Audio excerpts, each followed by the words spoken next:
నా పేరు గంగప్ప. ఏం చేస్తుంటారు? నేనా కూలి పని చేస్తాను. ఏ ఊరు, ఏ నియోజకవర్గం? ఏ ఊరు, ఏ ఈ ఊరే మాది, ఈ నియోజకవర్గం. అంటే ఉరవకొండేనా? మా ఊరు కొండ. ఏం పెద్ద ఎలక్షన్స్ వస్తున్నాయి కదా, ఇక్కడ ఉరవకొండ నియోజకవర్గంలో పయ్యావుల కేశవ్ గారు టీడీపీ అభ్యర్థిగా, వైసీపీ నుంచి విశ్వేశ్వర రెడ్డి గారు పోటీకి వస్తున్నారు. ఇద్దరిలో ఎవరు గెలిచే అవకాశం ఉందంట? కేశవ గెలిచాడు. ఎందుకని పెద్ద ఆయన అంత సౌమ్యుడు, మంచి వ్యక్తి. ఆయన ఉంటే ఏదో ఇంతో అంత అభివృద్ధి చేస్తాడు. ఆయన అధికారం లేనప్పుడు కూడా రైతులు కాలువలు వెంటపడి తిరిగి ఆడ ఈడ నీళ్లు తెప్పించి కాలువలకి చేసినాడు. పర్వాలేదు, ఆయన వరకు కష్టపడతారు. అంటే జగన్మోహన్ రెడ్డి గారు చెప్తున్నారు కదా, పథకాలు ఇస్తాం, మీ ఇంటికి బటన్ నొక్కి డబ్బులు వేసాను అంటున్నారు కదా. పథకాలు ఇస్తాడు ఆయన, ఏదో 10 రూపాయలు ఇచ్చి 100 రూపాయలు లాక్కునే రకంలో ఉన్నారు. ఏమన్నా అభివృద్ధి చేశారా మీ గ్రామంలో? అభివృద్ధి అయితే శూన్యం, ఏమీ లేదు. ఏంటి మరి ఉద్యోగాలు ఏమైనా వస్తున్నాయి ఇక్కడ? ఉద్యోగాలు అంటే చంద్రబాబు వస్తే ఉద్యోగాలు వస్తాయి. మా పిల్లోళ్ళు 2004లోనూ 2007లో ఐటీలోకి పోయినారు. అప్పుడు చంద్రబాబు తెచ్చిన ఐటీ కంపెనీలో ఇప్పుడు లక్షల్లో జీతాలు సంపాదిస్తున్నారు మా పిల్లలు. ఇప్పుడు జగన్ వచ్చినప్పుడు ఏం వాలంటీర్లు తప్ప ఏం ఉద్యోగాలు ఏం లేవు. ఈ జిల్లాలో ఒక పరిశ్రమ ఏం లేదు. అప్పుడు చంద్రబాబు కియా తెప్పించినాడు, ఇప్పుడు కొత్త హాస్పిటల్ కట్టించినాడు టీడీపీ ఉన్నప్పుడు. అంతే తప్ప ఇంకేం చేయలేదు ఆయన. అంటే మీ స్కూల్స్ డెవలప్ 15 రోజులకు ఒకసారి కూడా వాటర్ రావు తాగేది. మంచినీళ్ళు రావట్లేదు. 15 రోజులకి నెలకు 2 సార్లు ఇస్తాం. అంటే పంచాయతీలో ఉన్నప్పుడు బాగుందా, సచివాలయాలు వచ్చాక బాగుందా? పంచాయతీలో బాగానే ఉంది. ఏమైతే ఓవరాల్గా అయితే ఫెయిల్యూర్. మరి మళ్ళీ గెలుస్తా అంటున్నాడు కదా 175. చెప్పుకోవచ్చు, తప్పేముంది, ఆయన చెప్పుకోవచ్చు. అంత అయితే ఏమి ఉండదు. పక్క టీడీపీ ప్రభుత్వం అయితే పక్క ఉంటుంది. మీ పేరు? రామన్న. రామన్న ఏ ఊరు అండి మీది? మరి తోట కాలనీ. ఏం చేస్తుంటారు? వ్యవసాయం చేస్తుంటారు. ఎలా ఉంది జగన్మోహన్ రెడ్డి ప్రభుత్వం చూసారు కదా 5 ఏళ్ళు, ఎలా ఉంది? మాకేం సాయం చేయలేదు. రైతులకి ఏమి రూపాయలే రైతు కాదు. అసలు సబ్సిడీలు కానీ డ్రిప్ ఇరిగేషన్ రేట్లు అంటే చంద్రబాబు నాయుడు ప్రభుత్వంలో ఎలా ఉండేది? అప్పుడు రకంగా ఇచ్చినారు, ఇన్పుట్ సబ్సిడీలంట వంటి రైతుకి సాయం చేసినారు. కొంచెం క్రాప్ లోన్లు ఇచ్చారు, అప్పుడు క్రాప్ లోన్ ఇచ్చినారు. ఆయన బాగా ఇచ్చినారు. ఇది ఎనర్జీ తర్వాత ఏం లేదు, అసలు ఏం లేదు. మరి సాగునీరు విషయంలో ఏమైనా పట్టించుకున్నారా? నీళ్ళు మాకు చాలా ఖరాబ్ అయిపోయినాయి. ఈ ప్రభుత్వం నీళ్ళు చాలా దూరం అయిపోయినాయి. తాగే నీళ్ళు లేక ఏదో బోర్లో ఉప్పుని పాత బోర్లు దాంట్లో కొట్టుకొచ్చుకొని తాగినాం. మరో చోట కాదు, పాత బోర్లు ఉంటాయన్నా దాంట్లో కొట్టుకొచ్చుకొని తాగినా ఉప్పుని డబ్బు నీళ్ళన్నీ. నీళ్ళు సప్లై సరిగ్గా లేవు. మరేం పెద్ద ఎలక్షన్స్ వస్తున్నాయి కదా, ఇక్కడ ఉరవకొండ నియోజకవర్గంలో ఈసారి ఎవరు వస్తారు అనుకున్నారు? అయినా మనకు సంబంధం లేదు, ఎవరు వస్తారు ఎవరు పోతే మన సంబంధం లే. ఎవరన్నా వచ్చినా అడుగుతాం ఎవరన్నా, అంతే. అంటే మీరు చూస్తున్నారు కదా, వీళ్ళిద్దరిని పయ్యావుల కేశవ్ గారిని చూశారు, విశ్వేశ్వర రెడ్డి గారిని చూశారు. అదే కరెక్టే చూసాం. ఆయన ప్రభుత్వం లేదు కదా, పయ్యావుల కేశవ్ ప్రభుత్వం లేదు కదా. ఆయన ఈ తెలిసిన నియోజకవర్గంలో వచ్చినాడు. ఆయన ప్రభుత్వం లేదు, ఆయన ఏం చేస్తాడు? ప్రభుత్వం ఉంటే చేసేది ఆయన. మరి ఈయన ప్రభుత్వం ఉండే ఏం చేయలేదంటారా విశ్వేశ్వర రెడ్డి గారు? ఏం చేయలేదు ఆయన. మంచిగా మొత్తం మంచివాడే, ఏం చేయలేదు. కానీ ఏ పని చేయలే. మరి ఈసారి ఎవరిని గెలిపించుకుందాం అనుకుంటున్నారు? ఎవరు అదృష్టం ఉంటే వాళ్ళు వస్తారు. మనం చెప్పడం మాది రైతు, అది ప్రజల చేతుల్లో ఉండేది. అది ఎవరు ఇవ్వాలనుకుంటే వాళ్ళు వస్తారు, అంతే. ఓకే పెద్ద, థ్యాంక్ యూ. నా పేరు సేవానాయక్. ఏం చేస్తారు సార్? నేను బ్యాంక్ జాబ్ చేస్తాను. చేస్తుంటారు. ఏ ఊరు, ఏ నియోజకవర్గం? మా నియోజకవర్గం ఇక్కడ వెంకటంపల్లి చిన్నదండ, వజ్రకరూరు మండలం. ఉరవకొండ నియోజకవర్గం. సరే, ఏం సార్ జగన్మోహన్ రెడ్డి ప్రభుత్వం చూశారు కదా, ఈ 5 ఏళ్ళు కూడా ఆయన సంక్షేమ లక్ష్యం అంటూ ముందుకెళ్తున్నారు. ప్రభుత్వం అంటే అభివృద్ధి, సంక్షేమం అని ఉండాలి అంటారు కదా.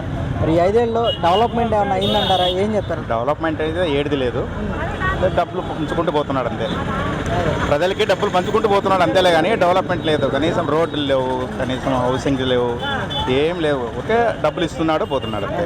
సరే, అంటే ఇక్కడ రాయలసీమ అభివృద్ధి చేస్తాము, రాజధాని తీసుకొస్తాం కర్నూలు కానీ అన్నారు కదా, మరి 3 రాజధానులు అని చెప్పి మాట్లాడారు. మరి 5 ఏళ్ళు ఏమన్నా రాజధాని కంప్లీట్ చేశారు? 3 రాజధానులు రావు, ఒక రాజధాని కానీ కట్టలేరు. మొత్తం కాదు, అయ్యేది కాదు. కాబట్టి చేయలేడు. అభివృద్ధి అయితే లేదు. సరే, ఏంటి ప్రధానంగా ఇక్కడ సమస్యలు ఏమున్నాయి సార్ ఈ ఏరియాలో? చాలా ఉన్నాయి, చాలా సమస్యలు ఉన్నాయి. సమస్యలు ఏంటంటే నీళ్ళు లేవు, రోడ్లు లేవు, చాలా మంది మైగ్రేషన్ పోతున్నారు, ఉద్యోగాలు లేవు, చాలా మంది పిల్లలు చదువుకొని ఉన్నారు, చాలా ఇబ్బంది పడుతున్నారు.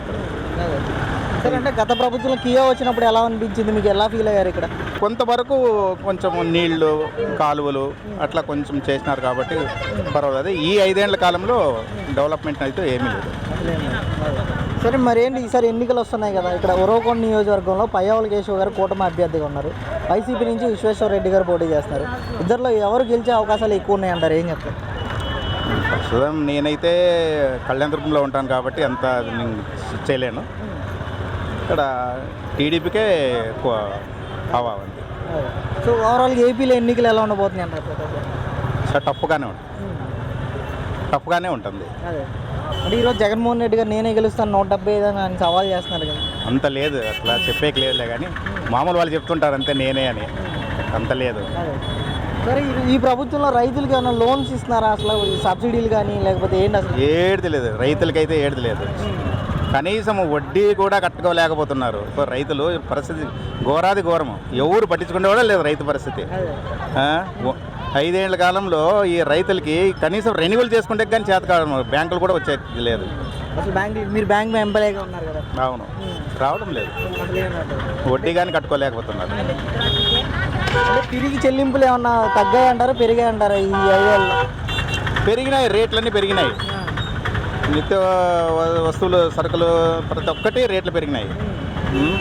ఇంకా చాలా ఇబ్బంది పడుతున్నారు, చెప్పలేను అంతే. ఇంకా ఇప్పుడు చేతుల్లో చూపిస్తారు, ఇప్పుడు ఏ ఊరు ఏమనేది జనాల చేతుల్లో ఉంది. Thank you. శరణ్ నాకు. ఏం చేస్తుంటారు బ్రదర్? నేను గ్రామ సచివాలయం గ్రామ సచివాలయం. సో బ్రో, ఏంటి మరి మీరేం చెప్తారు, ఈ 5 ఏళ్ళ నుంచి కూడా ఈ అనంతపురం డిస్ట్రిక్ట్లో డెవలప్మెంట్ అనేది ఎలా ఉంది, పరిశ్రమలు ఏమైనా వచ్చాయంటారా, ఏం చెప్తారు? నువ్వు ఎటు సైడ్ మాట్లాడుతున్నావు? డెవలప్మెంట్ గురించి అడిగాను బ్రో. అవునా, అంటే డెవలప్మెంట్ ఏమో తెలియదు కానీ అంటే ఏం పడుతున్నారు అంటే ఈ 5 ఏళ్ళ నుంచి కూడా ఈ అనంతపురం డిస్టిక్లో ఎంతవరకు డెవలప్ అయింది అంటారు, ఈ పరిశ్రమలు ఎలాంటివి వచ్చాయంటారు, ఏం చెప్తారు? ఏం రాలేదు. అసలు ఏం రాలేదు. అంటే యువతకు ఉద్యోగాలు ప్రకారం నాకు తెలిసి ఏం రాలేదు. అసలు ఏం రాలేదు. అంటే ఉద్యోగాలు ఎలా ఉన్నాయి ఈరోజు? ఏంటి ఉద్యోగాలు అంటే ఇట్లా ప్రైవేటా లేకుంటే ప్రైవేట్ కానీ గవర్నమెంట్ పరంగా కానీ? గవర్నమెంట్ అంటే ఇప్పటికీ కొన్నే ఉంటాయి, కాంపిటీషన్ ఎక్కువ ఉంటుంది కాబట్టి కొంతమంది తెచ్చుకుంటారు జాబ్. మిగతా వాళ్ళందరూ మనము కొత్తగా ఆపర్చునిటీస్ వెతుక్కోవాల్సింది తప్ప వేరే అవకాశం లేదు. అంటే ఎలా ఉన్నాయి ఈరోజు ప్రైవేట్ ఉద్యోగాలు కానీ లేకపోతే గవర్నమెంట్ కల్పించే కంపెనీలు తీసుకొచ్చే ఉద్యోగాలు కానీ? కల్పించేదంటూ నాకు తెలిసి పెద్దగా ఏం లేదు కానీ మనమే వెతుక్కోవాలి. మనకి మన స్టేట్లోనే ఉండకోకుండా అదర్ స్టేట్స్ కూడా వెళ్ళి మనం ఆపర్చునిటీస్ మనమే వెతుక్కోవాలి, ఏదో క్రియేట్ చేసుకోవాలి అంతే. అంటే గవర్నమెంట్ రిక్రూట్ చేయాలి కదా ఎంతవరకైనా కానీ?